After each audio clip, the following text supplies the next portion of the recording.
BSc third year में next topic इसके अंदर स्टार्ट करते हैं आपके ऑक्सीजन हीमोग्लोबिन डिसोसिएशन कर्व, या जिसे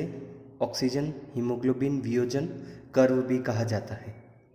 ऑक्सीजन और हीमोग्लोबिन इसके अंदर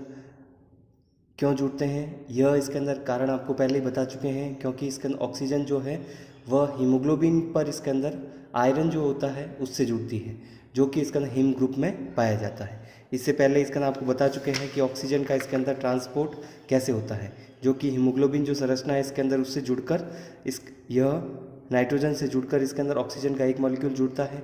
और चार इसके अंदर कह सकते हैं ऑक्सीजन के मॉलिक्यूल एक हीमोग्लोबिन से जुड़ेंगे, क्योंकि यहाँ पर ग्लोबिन जो चेन है उसमें 2 अल्फा और 2 बीटा इसके अंदर चेन इसके अंदर ग्लोबिन प्रोटीन में पाई जाती है। और हीमोग्लोबिन ऑक्सीजन से जुड़ता है उस समय इसके अंदर जो कंडीशन अलग या परिस्थितियाँ अलग प्रकार की होती है, 3 अलग अलग प्रकार के कारक होते हैं, और ऑक्सीजन हीमोग्लोबिन इसके अंदर उससे अलग होगा उस समय कंडीशन अलग प्रकार की होती है, जो आपको इसके अंदर पिछली क्लासेस में बता चुके हैं। या इसके अंदर कह सकते हैं कि ऑक्सीजन हीमोग्लोबिन से जुड़ता है तो ऑक्सी हीमोग्लोबिन का निर्माण होता है, और ऑक्सीजन हीमोग्लोबिन से अलग होता है तो इसके अंदर उस स्थान पर ऑक्सी हीमोग्लोबिन का निर्माण नहीं होकर उसे इसके अंदर हीमोग्लोबिन इसके अंदर वहाँ से नहीं जुड़ेगा, इस कारण ऑक्सीजन से इसका आने से डीऑक्सी हीमोग्लोबिन कहा जाता है। तो अब बात करते हैं ऑक्सीजन हीमोग्लोबिन डिसोसिएशन कर्व, क्योंकि ऑक्सीजन हीमोग्लोबिन से आपको बताया था रिवर्सिबल या उत्क्रमणीय तरीके से जुड़ता है। ऑक्सीजन हीमोग्लोबिन इसके अंदर उत्क्रमणीय तरीके से इसलिए जुड़ता है कि जहाँ पर भी टिश्यू को हीमोग्लोबिन से जुड़े हुए ऑक्सीजन की आवश्यकता होती है वहाँ ऑक्सीजन को रिलीज़ करना होता है। तो ऑक्सीजन इसके अंदर कह सकते हैं हीमोग्लोबिन से कब रिलीज़ होगी और कब इसका रिलीज़ नहीं होती है, इसके अंदर ग्राफ या वक्र के आधार पर पढ़ेंगे। जैसे ऑक्सीजन हीमोग्लोबिन जो डिसोसिएशन कर्व है ये बताता है कि ऑक्सीजन की जो कंसंट्रेशन है, ऑक्सीजन की सांद्रता इसके अंदर ब्लड में यदि बढ़ती है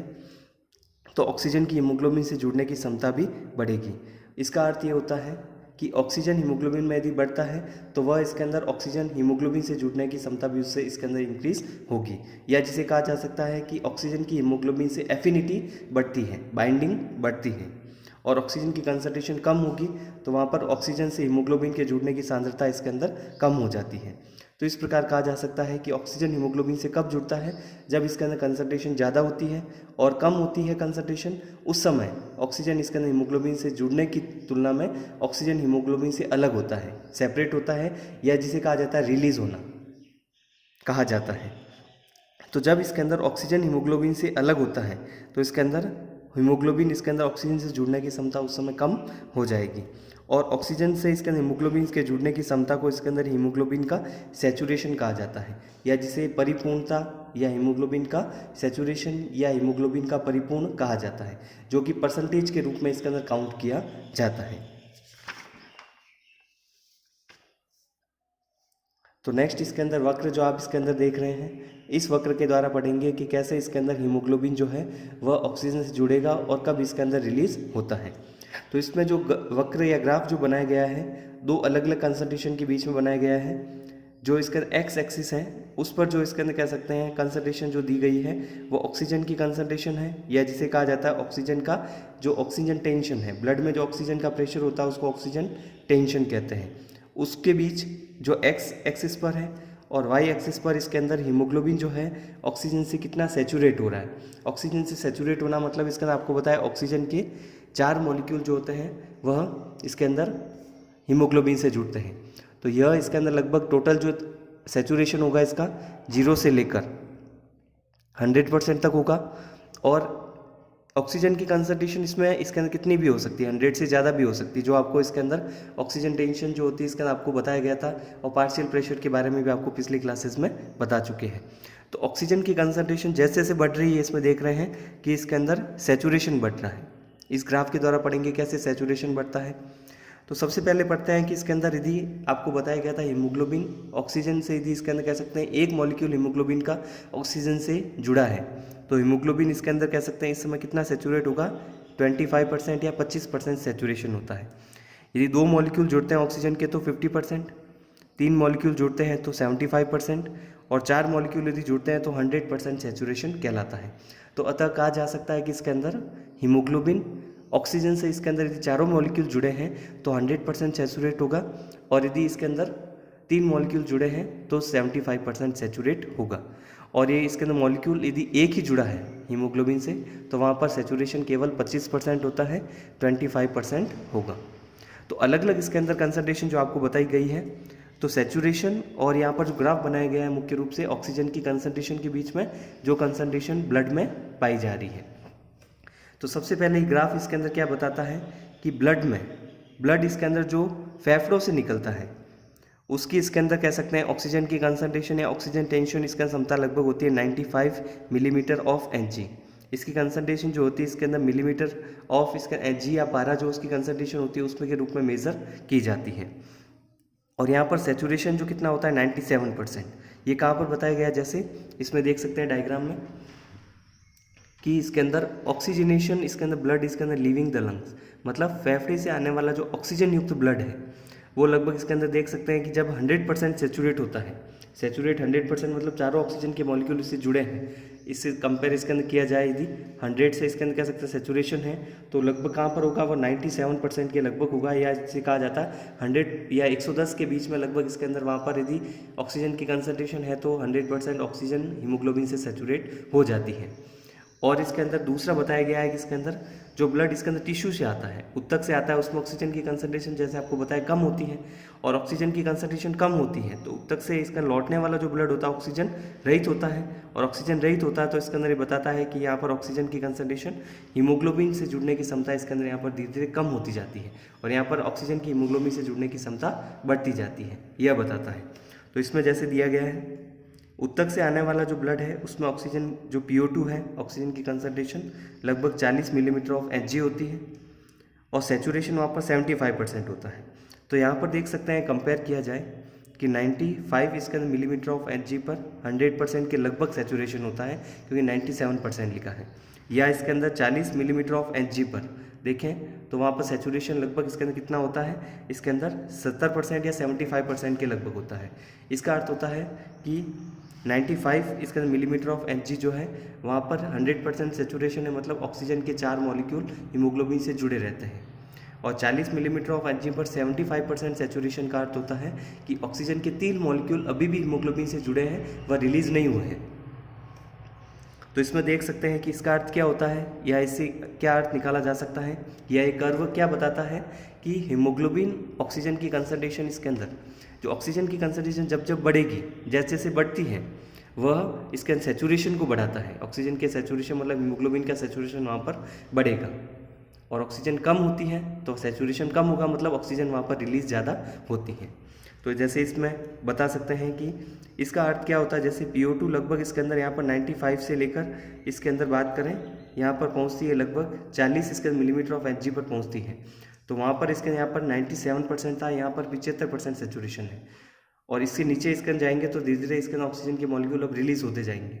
तो मतलब इसके अंदर 55 इसके अंदर मिलीमीटर ऑफ Hg ऑक्सीजन कम हुई है, लेकिन ऑक्सीजन का मॉलिक्यूल कितना रिलीज हुआ है, केवल एक। 97% सेचुरेशन था 95 पे लगभग, और यहाँ पर 40 पे कितना हुआ 75%, मतलब ऑक्सीजन का एक ही मॉलिक्यूल यहाँ पर रिलीज हुआ है, एक ही मॉलिक्यूल टिश्यू के पास गया है,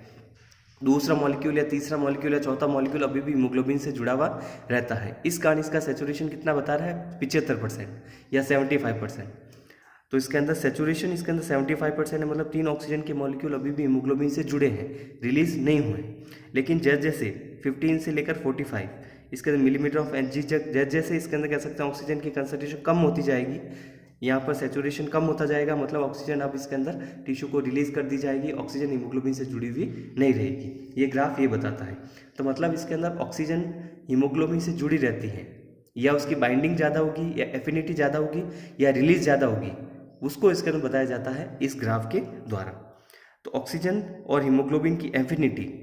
इसमें देख सकते हैं, जैसे ऑक्सीजन और हीमोग्लोबिन की एफिनिटी या जिसे कहा जाता है बंधुता या बाइंडिंग अधिक होगी या वियोजन अधिक होगा, इसके बारे में इसके अंदर कह सकते हैं जो बताया जाता है PO2 या पार्शियल या इसके अंदर जिसे कहा जाता है ऑक्सीजन जो है टेंशन के द्वारा इसके अंदर ये ऑक्सीजन टेंशन पर निर्भर करता है। क्यों ग्राफ इसी के बारे में बताया गया है कि सेचुरेशन इसके अंदर जो है वह 100% है या 25% है, वो किस पर निर्भर करता है, ऑक्सीजन की कंसंट्रेशन पर जो कि ब्लड में पाई जाती है, जिसे ऑक्सीजन टेंशन कहते हैं। तो ऑक्सीजन के मॉलिक्यूल जैसे सेचुरेशन वो किस पे निर्भर करेगा, ऑक्सीजन की कंसंट्रेशन जो कि ब्लड में पाई जा रही है, और सेचुरेशन जो होगा इसके अंदर 100 है या 25% है, वो इसके अंदर बताता है कि 25% सेचुरेशन है, मतलब एक ऑक्सीजन का मॉलिक्यूल अभी जुड़ा है, वियोजन ज़्यादा हो रहा है। और 100% सेचुरेशन है, मतलब ऑक्सीजन के मॉलिक्यूल अभी हीमोग्लोबिन से जुड़ा, इसके 4 मॉलिक्यूल जुड़े हैं, वियोजन नहीं हो रहा है, वहाँ पर बंधुता ज़्यादा है, बाइंडिंग ज़्यादा है, हीमोग्लोबिन की एफिनिटी ऑक्सीजन से ज़्यादा है, इस कारण वो जुड़ा हुआ रहता है। नेक्स्ट इसके अंदर फर्स्ट जो ग्राफ आपको बताया, इसके बाद में नेक्स्ट आपको बताते हैं कि इसके अंदर फर्स्ट इसके अंदर जो आपने देखा बीच में, जो दोनों के बीच में जो इसके अंदर ग्राफ आपको इसमें दिखाई दे रहा है, नॉर्मल जो इसके अंदर इससे पहले जो ग्राफ बताया वो इसके अंदर इसके बारे में बता रहा है, जहाँ पर इसके अंदर ये बताता है कि ऑक्सीजन हीमोग्लोबिन की एफिनिटी कब ज़्यादा है और वियोजन कब कम या ज़्यादा हो रहा है। तो नॉर्मल तो ये है, लेकिन इस कंडीशन में इसके अंदर कह सकते हैं यह जो ग्राफ होता है अलग अलग परिस्थितियों में, अलग अलग कंडीशन में, यह इसके नॉर्मल की तुलना में दाईं ओर भी शिफ्ट हो सकता है, या इसके अंदर कह सकते हैं लेफ्ट साइड में या बाईं ओर भी शिफ्ट हो सकता है। तो जैसे नॉर्मल जो आपको बताया गया था फर्स्ट जो इसके अंदर इसके बारे में, यहाँ पर ये इसके अंदर कह सकते हैं नॉर्मल कंडीशन में है, और यहाँ से यदि इसके अंदर कह सकते हैं बाईं ओर जाता है, या इसके अंदर यहाँ से दाईं ओर जाता है, बाईं ओर यदि जाता है तो ऑक्सीजन से हीमोग्लोबिन की एफिनिटी या बंधुता ज़्यादा बढ़ेगी, और दाईं ओर यदि जाता है तो वहाँ पर इसके अंदर ये राइट साइड में शिफ्ट होता है, तो ये बताता है कि वहाँ पर ऑक्सीजन की हीमोग्लोबिन से रिलीज होने की या ऑक्सीजन की हीमोग्लोबिन से अलग होने की क्षमता इसके अंदर ज़्यादा बढ़ेगी। तो नॉर्मल की तुलना में यदि दाईं ओर शिफ्ट हो रहा है या बाईं ओर शिफ्ट होता है, तो इसके अंदर कह सकते हैं अलग अलग कंडीशन के कारण अलग अलग इसके अंदर परिस्थितियों में यह दाईं या राइट या लेफ्ट साइड में शिफ्ट हो सकता है। तो राइट साइड में यदि शिफ्ट होता है तो मतलब बताएगा कि हीमोग्लोबिन ऑक्सीजन से रिलीज हो रहा है, और एफिनिटी इसके अंदर कब बढ़ेगी, जब बाईं ओर शिफ्ट होता है।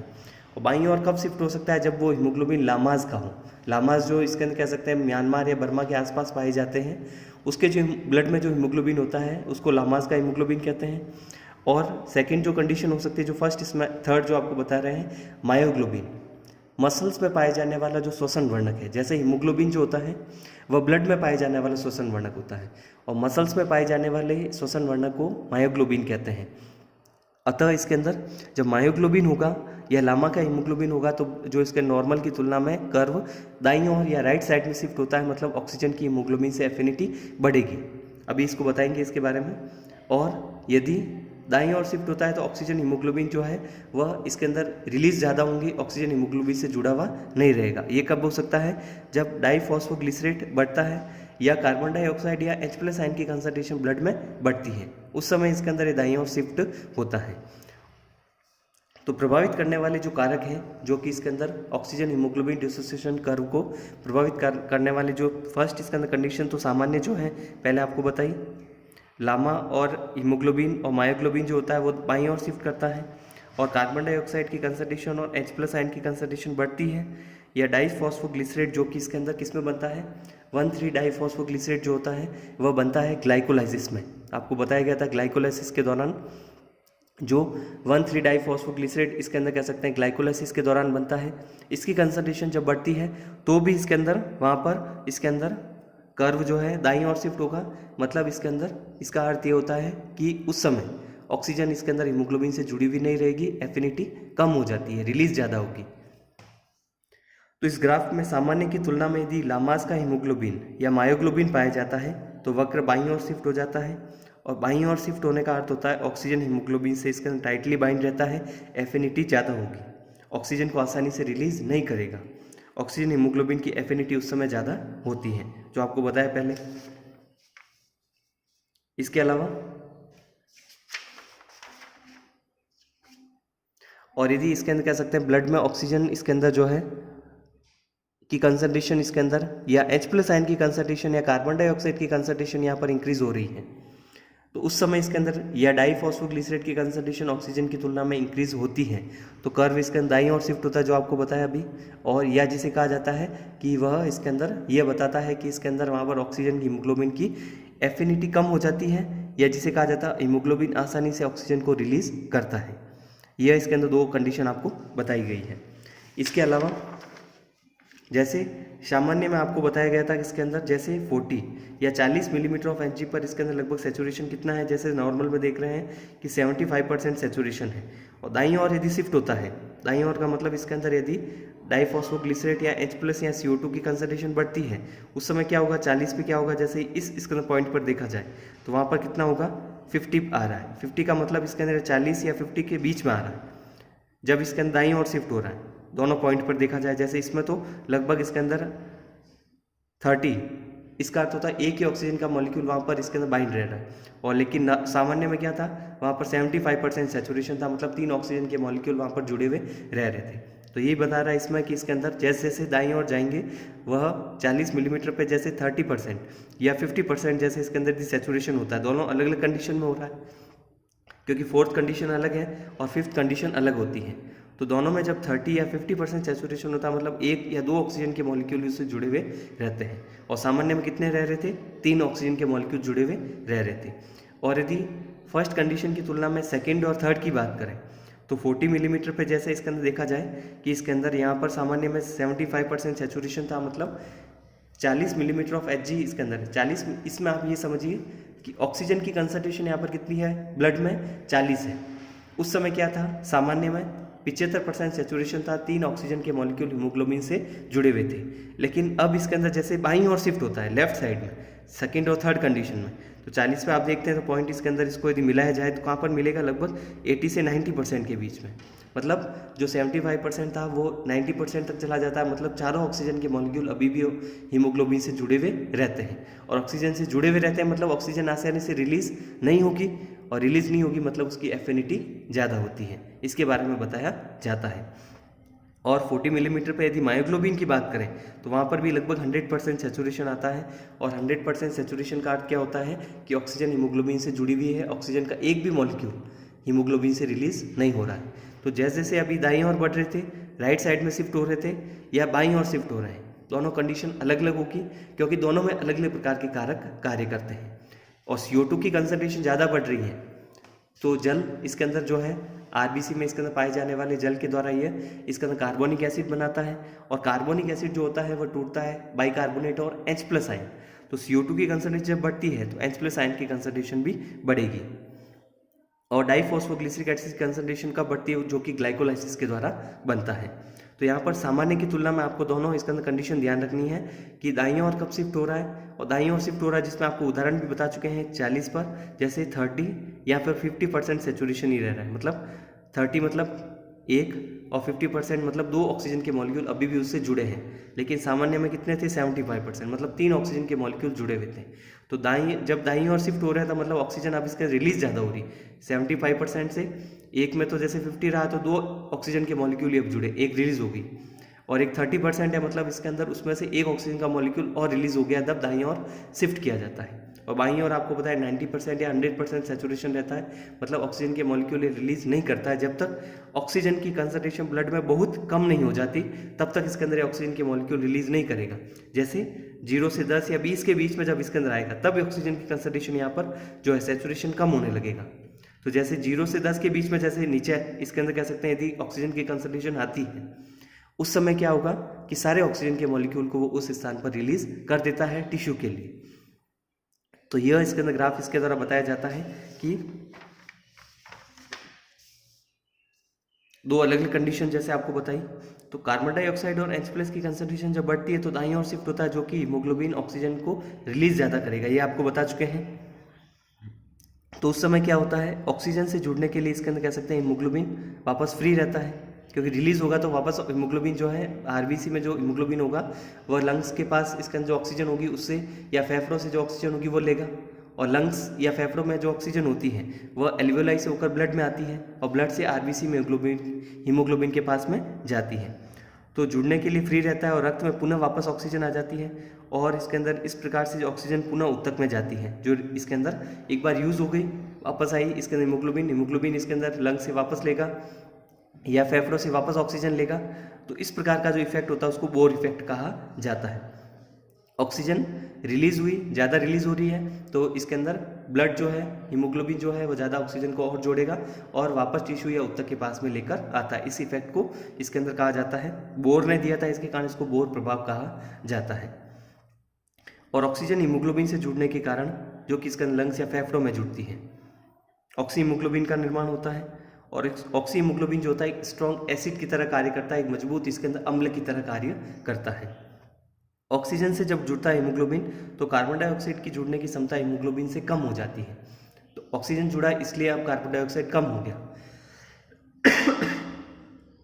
ऑक्सीजन के जुड़ने के कारण ऑक्सीजन जब हीमोग्लोबिन से जुड़ता है तो ऑक्सी हीमोग्लोबिन बना, तो ऑक्सी हीमोग्लोबिन बन गया तो अब CO2 ऑक्सीजन से नहीं जुड़ पाएगी। इस प्रभाव को हेल्डेन इफेक्ट कहा जाता है या हेल्डेन प्रभाव कहा जाता है, जो आपको इसके अंदर बताया है कि ऑक्सीजन हीमोग्लोबिन डिसोसिएशन कर्व जो आपको इसके अंदर बता चुके हैं कि किस प्रकार से इसके अंदर पाया जाता है। ऑक्सीजन जो ऑक्सीजन टेंशन या ऑक्सीजन की सांद्रता कहा जा सकता है ब्लड में कितनी है, और ऑक्सीजन हीमोग्लोबिन को कितना सैचुरेट कर रहा है, हीमोग्लोबिन उससे कितना सैचुरेट हो रहा है, मतलब 1 या 4 मॉलिक्यूल जुड़े हैं, 3 मॉलिक्यूल जुड़े हैं, इसके बीच में एक ग्राफ बनाया गया है जिसको कि इसके अंदर ऑक्सीजन हीमोग्लोबिन डिसोसिएशन कर्व कहा जाता है। और इसको दाईं ओर भी शिफ्ट किया जा सकता है, बाईं ओर शिफ्ट किया जाता है। इसके लिए अलग अलग प्रकार के फैक्टर या कारक कार्य करते हैं जो कि इसके अंदर आपको इसके अंदर बताए जा चुके हैं।